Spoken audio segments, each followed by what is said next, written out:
మున్నేరు నీటి వరద ప్రభావిత ప్రాంతం ఏదైతే ఉందో మున్నేరులో ఏటా 10 టీఎంసీల నీరు వృధాగా సముద్రంలో కలిసిపోతా ఉంది.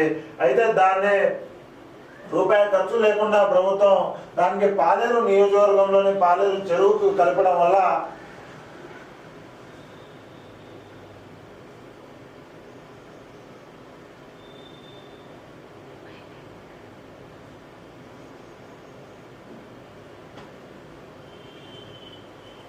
అయితే పాలేరు చెరువులో నీటిని మున్నేరు నీటిని దాదాపుగా వరద ప్రభావితం జరిగినప్పుడు దాదాపుగా మున్నేరు వాగుకు సంబంధించిన అటు ఇటు ఉన్న దాదాపుగా వరద ప్రభావిత ప్రాంతాల్లో అయితే లోతట్టు ప్రాంతాలు ఏవైతే ఉన్నాయో ఇండ్లు తర్వాత రోడ్లు దాదాపు మునిగిపోవడం అయితే మనం చూస్తూ ఉన్నాం.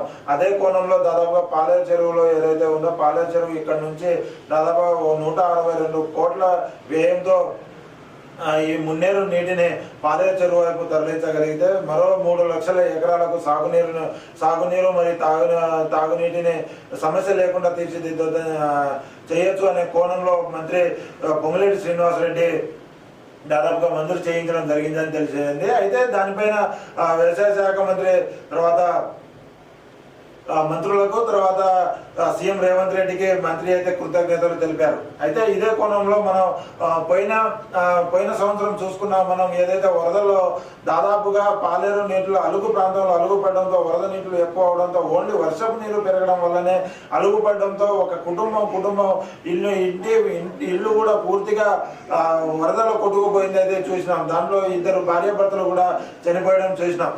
అప్పుడు దాదాపుగా 5 నుంచి 6 గ్రామాలను అప్రమత్తం చేసి అప్పటికప్పుడు ఖాళీ చేసిన కోణాలు కూడా చూస్తున్నాం.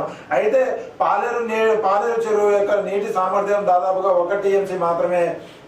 అయితే ఒక్కసారి వరద వస్తే కనీసం మున్నేరు నీటిని ఒక్కసారి పెరగలిగితే 2 నుంచి 3 టీఎంసీలు అయితే వరద నీరు దాదాపుగా పాలేరు చెరువులో చేరబోతుంది. మరి 1 టీఎంసీ నిల్వ ఉన్న చెరువుని దాదాపుగా ఇదే వరదగానే పాలేరు చెరువు కావచ్చు, రేపు సీతారాం ప్రాజెక్టు కూడా సేమ్ పాలేరు చెరువులో కలిపే విధంగా అయితే ప్రయత్నాలు అది కూడా పనులు మధ్యలో సర్వేగంగా నడుస్తాయని చెప్పేసి తెలుసుకోవచ్చు. అయితే ఆ నీరుని ఈ నీరు ఒకవేళ వేస్తే దాదాపుగా పరిసర ప్రాంతంలో ఉన్న అలుగు ప్రాంతంలో ఉన్న గ్రామాలు దాదాపుగా అక్కడ నుంచి ఖాళీ చేసే విధానం అయితే ఉంది.